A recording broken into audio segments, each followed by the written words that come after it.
हाय दोस्तों, exam India YouTube channel पर आप सब लोगों का स्वागत है। आज हम बात करेंगे केमिस्ट्री का एमसीक्यू क्वेश्चन जिसमें इससे पहले हम केमिस्ट्री के पार्ट फर्स्ट में एक वीडियो ला चुके हैं जिसमें हमने केमिस्ट्री के पार्ट फर्स्ट में केमिस्ट्री के काफ़ी अच्छे क्वेश्चन किए थे। ये हमारा पार्ट सेकंड है। जिनको पार्ट फर्स्ट देखना है वो हमारे प्ले लिस्ट में आपको मिल जाएगा। केमिस्ट्री एमसीक्यू क्वेश्चन की प्ले लिस्ट है, इसमें आप देख सकते हैं। ये पार्ट सेकंड है, तो इसमें चलिए हम शुरू करते हैं पहला क्वेश्चन।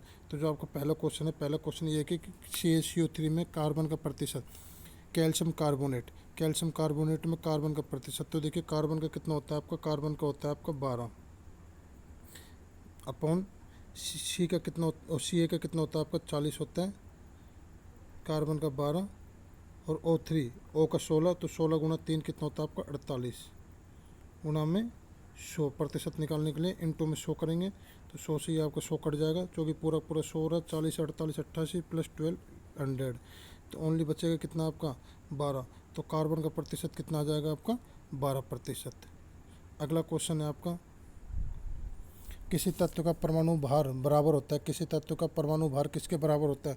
तो किसी तत्व का परमाणु भार, इसका आंसर क्या आएगा, इसका आंसर आएगा आपका सी। किसी तत्व का परमाणु भार क्या होता है आपका, तुल्यांकी भार इंटू संयोजकता। ओके, अगला क्वेश्चन, नेक्स्ट क्वेश्चन, निम्न में से किसे सार्वत्रिक विलायक कहते हैं। तो सार्वत्रिक विलायक किसे कहते हैं आप, बहुत ही अच्छा क्वेश्चन है। तो इसका सार्वत्रिक विलायक होता है आपका पानी। पानी एक ऐसा विलायक माना जाता है जिसमें लगभग सभी घुल जाते हैं, ठीक है ना। पानी आपका विलायक होता है, इसमें लगभग सभी विलय आपके क्या हो जाते हैं, घुल जाते हैं। अगला क्वेश्चन है आपका, 25 डिग्री सेल्सियस पे उदासीन विलयन का pH कितना होता है। तो देखिए 25 डिग्री सेल्सियस पे उदासीन विलयन का pH C7 होता है आपका, ठीक है ना। इससे आगे जाएगा तो आपका बेस बन जाएगा और इससे कम क्या होता है आपका एसिड होगा। एक बात ध्यान रखना, इसमें आपको एक इम्पोर्टेंट चीज़ बताता हूँ। आपका जो आपका H2 होता है, ठीक है ना, NaCl होता है,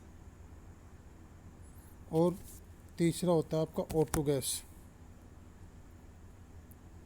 इनका pH हमेशा कितना होता है आपका 7 ही होता है, ठीक है दोस्तों। अगला क्वेश्चन है आपका,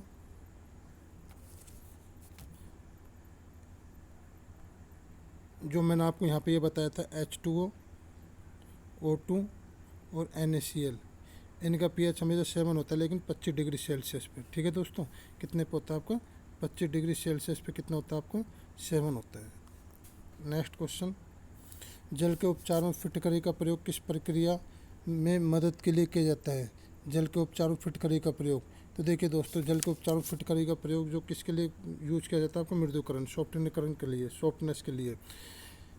फिटकरी का प्रयोग सामान्यतः आपके जो कठोर जल होता है, हार्ड वाटर, कठोर जल को सॉफ्ट या मृदु करने के लिए, ठीक है ना। तो किसका प्रयोग किया जाता है, आपका फिटकरी का प्रयोग किया जाता है, ठीक है दोस्तों। अगला क्वेश्चन है आपको, किसमें आयनिक बंध बनता है। आयनिक बंध किसमें बनता है, ठीक है दोस्तों। तो आयनिक बंध, तो इसका आंसर क्या होगा आपका, यहाँ पे आएगा आपका KCl। देखो दोस्तों, आयनिक बंध क्या होता है, आयनिक बंध आपका किसमें बनता है। आयनिक बंध के लिए शर्त होती है एक के पास अक्रिय विन्यास से ज़्यादा तो दूसरे के पास कम इलेक्ट्रॉन होने चाहिए। जैसे आप यहाँ पे देखोगे KCl, के आपका प्लस होता है, Cl क्या होता है आपका माइनस होता है, ठीक है दोस्तों। के का कितना होता है आपका 19 और इसका कितना होता है आपका 17। इन दोनों के बीच में आपका होता है ऑर्गन का कितना होता है आपका 18। आप इसको एक दोगे तो ये हो जाएगा, कितना हो जाएगा आपका, प्लस एक दोगे तो ये हो जाएगा आपका 18, और इसमें से एक निकालोगे तो ये यहाँ पे कितना बच जाएगा आपका 18, ठीक है ना। तो इस तरह से इनके बीच में आयनिक बॉन्ड कंप्लीट हो जाएगा, ठीक है दोस्तों। तो इसका आंसर आएगा आपका KCl। H2 में तो आपका हाइड्रोजन बॉन्ड बनेगा, NH3 और Cl3 इसमें बनेगा आपका 6 संयोजक बंध। तो आपका आयनिक बंध किस में बनेगा, आपका KCl में। अगला क्वेश्चन है आपका, प्रति ग्राम ईंधन द्वारा मोचित ऊर्जा की दृष्टि से निम्न में से सर्वोत्तम ईंधन कौन सा है। तो सर्वोत्तम ईंधन कौन सा है, तो इसका आंसर क्या होगा आपका हाइड्रोजन। हाइड्रोजन क्यों होता है दोस्तों, क्योंकि हाइड्रोजन का जो कैलोरी मान सबसे ज़्यादा होता है। H2 का कैलोरी मान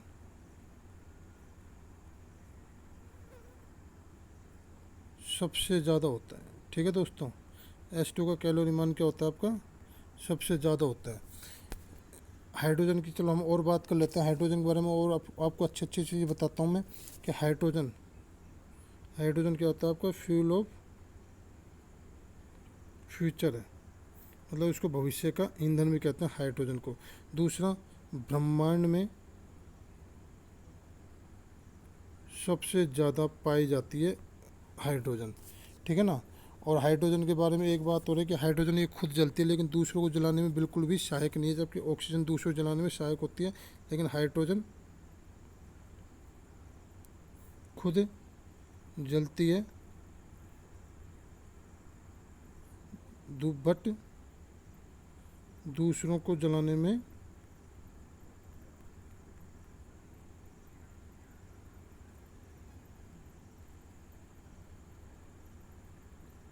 सहायक नहीं है। ये हम हाइड्रोजन की बात कर रहे हैं। ठीक है दोस्तों, अगला क्वेश्चन है आपका, कोल गैस किसे कहते हैं।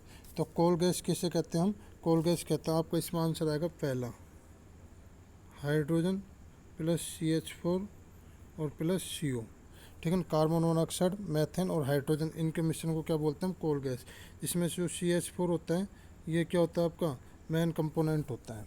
ठीक है दोस्तों, अगला क्वेश्चन है आपका, अगला क्वेश्चन चलिए देखो अगला क्वेश्चन,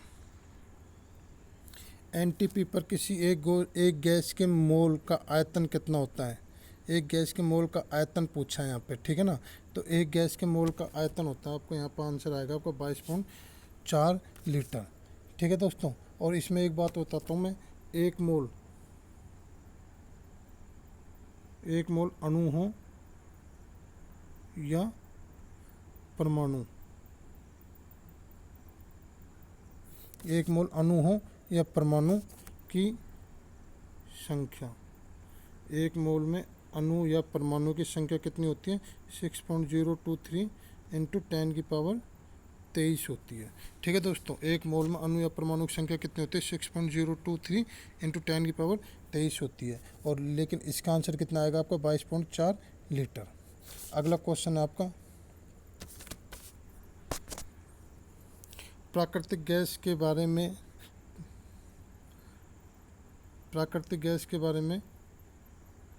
निम्न में से कौन सा कथन असत्य है। तो देखिए, प्राकृतिक गैस के बारे में बात कर रहे हैं हम, तो इसमें यह प्रयोग, इसका प्रयोग ईंधन के तौर पे किया जाता है, बिल्कुल सही है। यह गैसीय हाइड्रोकार्बन का मिश्रण है, बिल्कुल सही है, पहला भी सही और दूसरा भी सही। तीसरा आपका गलत हो जाएगा, चौथा आपका गलत हो जाएगा। इसका प्रयोग उर्वरकों के निर्माण में नहीं किया जाता है। ये CO प्लस H2 का मिश्रण है, तो CO प्लस H2 का मिश्रण ये भी नहीं होगा, क्योंकि CO और प्लस H2 ये होती है आपकी वाटर गैस, इसको बोलते हैं वाटर गैस, या फिर इसको बोलते हैं CO प्लस H2 को वाटर गैस बोल देते हैं, या फिर इसको हम बोलते हैं भाप अंगार गैस। ठीक है दोस्तों, अगला क्वेश्चन है हमारा, तो देखिए अगला क्वेश्चन, भारी वाहन में डीजल का उपयोग इसलिए किया जाता है। तो भारी वाहन में डीजल का उपयोग इसलिए किया जाता है, अधिक माइलेज में इंजन की सुरक्षा। अधिक माइलेज डीजल में नहीं होता दोस्तों, ये होता पेट्रोल में। ठीक है ना। दूसरा, कम खर्च, ईंधन की बचत नहीं। उचित क्षमता व आर्थिक बचत, ये बिल्कुल सही है, क्योंकि देखो दोस्तों, जो आपका डीजल इंजन होता है वो आपका किस पे काम करता है, वो आपका कंप्रेस पे काम करता है। ठीक है ना, जिसमें हवा का कंप्रेस होता है, और आपका जो पेट्रोल इंजन होता है वो काम करता है आपका स्पार्क पे। तो डीजल इंजन में आपकी बहुत ज़्यादा पावर जनरेट होती है बजाय आपके पेट्रोल के। ठीक है दोस्तों, अगला क्वेश्चन है आपका, जब दो इलेक्ट्रॉन एक ही कक्ष में होते हैं तो उनमें क्या पाया जाता है। जब दो इलेक्ट्रॉन एक ही कक्ष में होते हैं तो उनमें सिर्फ और सिर्फ आपका विपरीत चक्रण पाया जाता है, विपरीत चक्रण पाया जाता है। और ये किसने कहा था, ये आपका पाउली का नियम है। ठीक है ना, ये आपका कोई भी एक कक्ष है जिसमें आपके इलेक्ट्रॉन ऐसे और ऐसे विपरीत चक्र में पाए जाएंगे आपके। ठीक है दोस्तों, अगला क्वेश्चन है आपके, किस किसी तत्व के रासायनिक गुण निम्न में से कौन तय करता है? तो किसी तत्व के रासायनिक गुण निम्न में से कौन तय करता है? बहुत ही इम्पोर्टेंट क्वेश्चन है दोस्तों। इसका आंसर आएगा आपका प्रोटॉन की संख्या। ठीक है ना, प्रोटॉन की संख्या ये आपके रासायनिक गुण तय करता है। अगला क्वेश्चन, निम्न में से किसको रॉकेट नोदकों के रूप में प्रयोग नहीं किया जाता? द्रव हाइड्रोजन, द्रव ऑक्सीजन, द्रव हाइड्रोजन, मिट्टी के तेल। बहुत ही कॉमन क्वेश्चन है, बहुत ही इजी क्वेश्चन है। इसका आंसर क्या आएगा आपका? मिट्टी का तेल आएगा। लेकिन कई बार लड़के बच्चे क्या होते हैं, इसमें भी गलती करी जाती है, लेकिन इसका आंसर क्या आएगा? मिट्टी का तेल। ठीक है ना, डी ऑप्शन आएगा इसका, मिट्टी का तेल। इस क्वेश्चन को और भी अच्छी तरह से बनाया जा सकता था, लेकिन फिलहाल ये क्वेश्चन तो बहुत ही इजी क्वेश्चन है। मिट्टी का तेल सारी दुनिया जानती है कि मिट्टी के तेल का रॉकेट नोदकों में कोई उपयोग नहीं किया जाता। ठीक है दोस्तों, अगला क्वेश्चन, तेजाब को हमेशा किसके बनाए हुए बर्तन में रखा जाता है? तो तेजाब को हमेशा किसके बनाए हुए बर्तन में रखा जाता है आपके? इसका आंसर आएगा आपका कांच, बी ऑप्शन। ठीक है दोस्तों, अगला क्वेश्चन, मामूली कट जाने पर फिटकरी रक्तस्राव को रोक देती है, इसका कारण क्या है? इसका कारण है आपका स्कंदन, क्योंकि थक्का बनाती है, क्योंकि थक्का बनाती है। ठीक है ना दोस्तों, अगला क्वेश्चन है आपका, बादल किसका कोलाइडी परिक्षेपण है? तो बादल किसका कोलाइडी परिक्षेपण है? ये दोस्तों बहुत अच्छा क्वेश्चन है। तो इसका आंसर क्या आएगा आपका? इसका आंसर आएगा आपका डी, वायु के परिक्षेप माध्यम में जल बिंदु। ठीक है दोस्तों, मतलब इसमें वायु की मात्रा क्या होती है आपकी? ज़्यादा, और जल की मात्रा क्या होती है आपकी? कम। डी ऑप्शन आएगा आपको। ठीक है दोस्तों, अगला क्वेश्चन है आपका, 6 संयोग यौगिक के बारे में कौन सा सही नहीं है? यौगिक सामान्यतः द्रव और गैस होते हैं, बिल्कुल होते हैं। कथनांक और गलनांक अल्प होते हैं, बिल्कुल सही है। अभिक्रिया मंद है, बिल्कुल सही है। अभिक्रिया तेज है, ये नहीं होता दोस्तों। कौन सा नहीं है? कौन सा नहीं है? तो डी आएगा आपका, अभिक्रिया तेज। क्योंकि अभिक्रिया तेज जो ये किस में होती है आपके दोस्तों? ये होती है आपकी आयनिक बंध में या आयनिक बॉन्ड में। ठीक है दोस्तों, अगला क्वेश्चन है आपका, कार की बैटरी में प्रयुक्त अपघट्य कौन सा है? ये मेरे पार्ट फर्स्ट की वीडियो में इस तरह का एक क्वेश्चन आया था। तो इसका आंसर होगा आपका सल्फ्यूरिक अम्ल। ठीक है ना, इससे रिलेटेड मैंने एक क्वेश्चन आपका पार्ट फर्स्ट में मेरी पिछली वाली वीडियो में कराया था, आप देख सकते हैं उसमें। अगला क्वेश्चन है आपका, इन सभी में कौन सा परिवर्तन रासायनिक परिवर्तन है? इन सभी में कौन सा परिवर्तन रासायनिक परिवर्तन है? देखिए दोस्तों, जल का बर्फ में बदलना बिल्कुल भौतिक है। अल्कोहल का वाष्पीकरण ये भी भौतिक है। लोहे पर जंग लगना ये है आपका रासायनिक परिवर्तन, लोहे पर जंग लगना। खाना पकाना, खाना पकाने की अगर हम बात करें, इसको खाना पकाना अगर इस टर्म को हम एनालिसिस करें तो देखिए दोस्तों, ध्यान से सुनना। खाना पकाना अगर देखा जाए तो ये भौतिक परिवर्तन भी होता है और रासायनिक परिवर्तन भी होता है। खाना पकाने में जैसे कि माना कि आप